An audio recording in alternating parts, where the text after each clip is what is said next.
Hello everyone, welcome to my channel study with Rituma. আচ্ছা, তোমাদের যদি এর আগের ভিডিওগুলো ভালো লেগে থাকে তাহলে ধন্যবাদ লাইক কমেন্ট শেয়ার করার জন্য।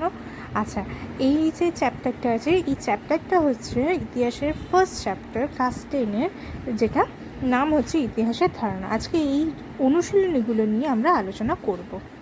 আচ্ছা, প্রথমেই দেখো, বিভাগ ক এর প্রথম কোশ্চেন হচ্ছে সত্যজিৎ রায় যুক্ত ছিলেন লিখবে শিল্পচর্চার ইতিহাসে। 2 নম্বর, বিপিনচন্দ্র পাল লিখেছিলেন কি 70 বছর।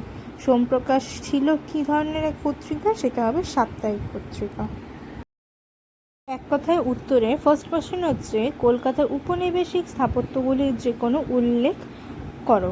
তো অনেক কিছুই বলতে পারো, বেশি করে 3টে লিখবে তাহলেই হবে। ভিক্টোরিয়া, সায়েন্স সিটি, তারপর হচ্ছে তোমার জেনারেল পোস্ট অফিস, তারপর হাইকোর্ট, দক্ষিণেশ্বর মন্দির, এগুলো।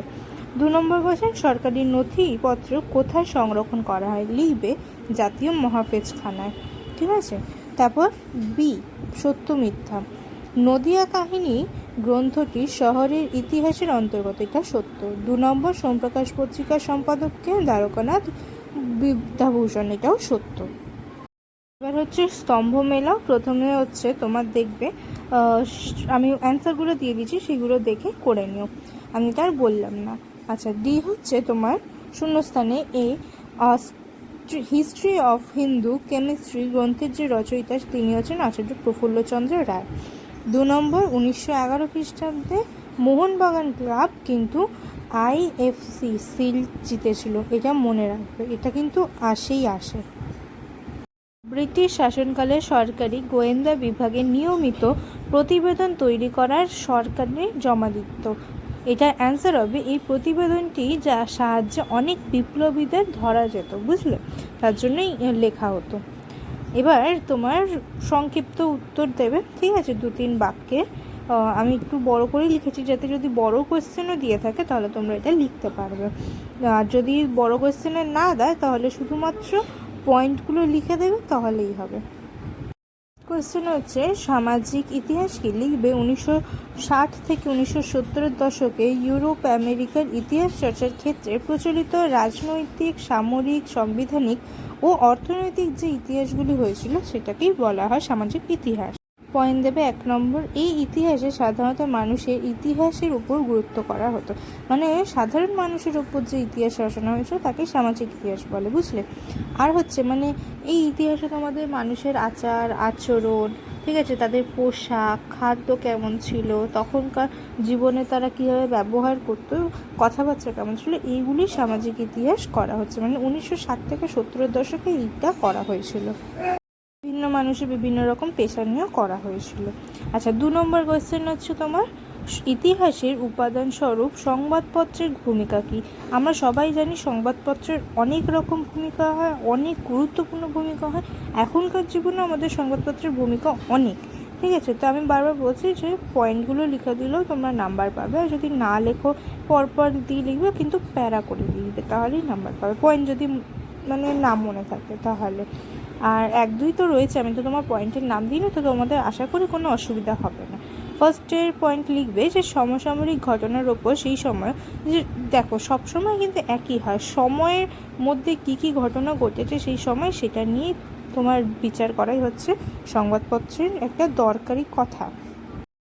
সেই সময়গুলো নিয়ে কথা বলে, ঠিক আছে।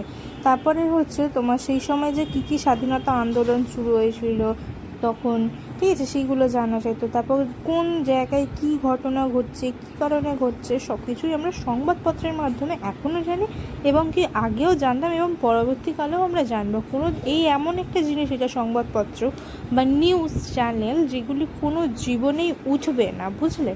তো এটার ভূমিকা এই দেশে হোক, মানে এই সময়ের হোক বা ভবিষ্যতের হোক বা অতীতের হোক, সবসময় কিন্তু সংবাদপত্রের একটা গুরুত্বপূর্ণ ভূমিকা থাকে। কোয়েশ্চেনটা যদি বলে যে তোমার উপাদান কী, তাহলে তোমরা যদি এখনকারও বলে না, তারা কাটবে না। কিন্তু হ্যাঁ, তুমি যদি আধুনিকের কথা বলো, যদি আধুনিক বলে দেখে, তাহলে কিন্তু আধুনিকই লিখবে। 3 নম্বর কোয়েশ্চেন হচ্ছে দেখো ইতিহাসে তোমার পরিবেশের যে ভূমিকাগুলি কী কী ছিল সেটা। পরিবেশ সবসময় গুরুত্বপূর্ণ থেকে থাকে। অবভিয়াসলি পরিবেশ সেই সময় যেরকম ছিল ইতিহাসে সেগুলো লেখা হয় এবং সেগুলোই আমরা জানি। তখনকার পরিবেশ বলতে তোমার বলছে যে পরিবেশ রক্ষা কেমন ছিল, তখনকার জীববৈচিত্র্য কীরকম ছিল, তখনকার মানুষদের যে কারণ হতো সেইগুলি সমাধান হতো কি না, কেমন মানুষেরা বসবাস করতো, তাদের কী বলে এক লোকের সাথে আরেক ব্যক্তির কীভাবে সম্পর্ক ছিল, এগুলো কিন্তু পরিবেশ মধ্যেই পড়ছে। ঠিক আছে, পরিবেশে যে আন্দোলনগুলি হচ্ছে সেগুলোও থাকতো। মানে কি, তোমার পরিবেশে যা ঘটতে, পরিবেশ আর সমাজ ধরতে গেলে না একই হয়। পরিবেশ সমাজে যা ঘটে সেগুলোই কিন্তু আবার সংবাদপত্রে বেরোচ্ছে, বুঝলে। যদি এদের মধ্যে সম্পর্কও বলে তিনটে বিষয়, তাহলে তোমরা এই তিনটেকে একসাথে মিলিয়েও লিখতে পারবে। খুব সোজা বিষয়, তোমরা পারবে। আত্মজীবনী ও স্মৃতিকথা, এইটা দেখে নাও যে আত্মজীবনী ও স্মৃতিকথার মাধ্যমে আমরা বিভিন্ন ব্যক্তির বিভিন্ন রকমের কথাবার্তা, তারা কি বলেছে, তারা কি করেছে, তাদের বিষয়ে আমরা সব কিছু জানতে পারি। তো এরকমই লেখা থাকে যে আত্মজীবনী এবং স্মৃতিকথার মধ্যে আমরা এগুলো তাদের কথা বলতে পারি। স্মৃতিকথা হচ্ছে তাদের মনে কী হয়েছে, আর আত্মজীবনী মানে হচ্ছে তারা তাদের সঙ্গে সমাজের সঙ্গে কী হয়েছে, মানে বাস্তব জীবনে তাদের কী হয়েছে সেগুলি আত্মজীবনী। আর স্মৃতিকথা মানে তারা কি করতে চেয়েছিলেন, মনের ভাবনার প্রকাশের কথা, এটাকে বলা হচ্ছে স্মৃতিকথা, বুঝলে। তো এটা তো তোমরা বানিয়ে লিখে নিতেই পারবে আমার জানা, আর তাও আমি নোটস দিয়ে দিয়েছি, তোমার নোটসটা দেখে নিও। এবার দেখো, এই আঞ্চলিক ইতিহাস চর্চা যে স্থানীয় ইতিহাস চর্চার গুরুত্ব বলছে, আঞ্চলিক আর বা স্থানীয় একই কিন্তু, মানে অঞ্চলে যা যা করতে দেখবে। পরিবেশ বলতে তুমি নিজের পরিবেশের কথা বলবে, আঞ্চলিক স্থানীয় মানে হচ্ছে তোমার পরিবেশের মধ্যে যা হচ্ছে বা অঞ্চলে যা হচ্ছে সেটার কথা।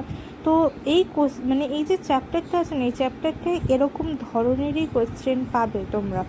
আর এই চ্যাপ্টার থেকে বেশিরভাগ হচ্ছে শর্ট কোয়েশ্চেন পাবে। ব্রড কোয়েশ্চেন বলতে এরকম আসবে, সম্পর্ক আসবে, এগুলো অতটাও ইম্পর্টেন্ট না। কিন্তু হ্যাঁ, ইম্পর্টেন্ট না বলে কি একদম পড়বে না তা না, কেন কি বড় কোয়েশ্চেন আসার জন্য আরও বিভিন্ন চ্যাপ্টার আছে, তো সেগুলোকে বেশি ইম্পর্টেন্স দেবে, এইগুলোকে অতটাও দিতে হবে না। আমি যেটা বললাম যে শর্ট কোয়েশ্চেন নিয়ে আসবে, তো বাদ দাও। যাই হোক, এইখানটা তোমরা যা রয়েছে লেখা লিখে নিও। আর যদি তোমরা মনে করো যে নিজেরা বানিয়ে লিখবে কিছুটা, এই পয়েন্ট ওই পয়েন্ট হয়ে গেলেও না, এই চ্যাপ্টারে অতটা ভয় না, কারণ সব কিছু মিলিয়ে, তা বলে আত্মজীবনী স্মৃতিকথার সাথে আঞ্চলিকটাও গুলিয়ে ফেলবে না, ঠিক আছে। যাই হোক, তোমার যদি এইগুলো ভালো লেগে থাকে, লাইক, সাবস্ক্রাইব, কমেন্ট এগুলো করে দিও।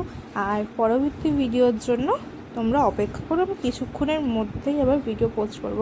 আর ক্ষমাপ্রাপ্তি, আমি 2 দিন ধরে ভিডিও ছাড়তে পারিনি, জানি আমার বেশি ভিউয়ার্স না, তাও আমি তোমাদেরকে বললাম, তো তোমরা ভিউয়ার্স বাড়িয়ে দিতে পারো, ঠিক আছে, যদি আমার পড়ানোর টেকনিকটা ভালো লেগে থাকে। চলো, টাটা, বাই বাই।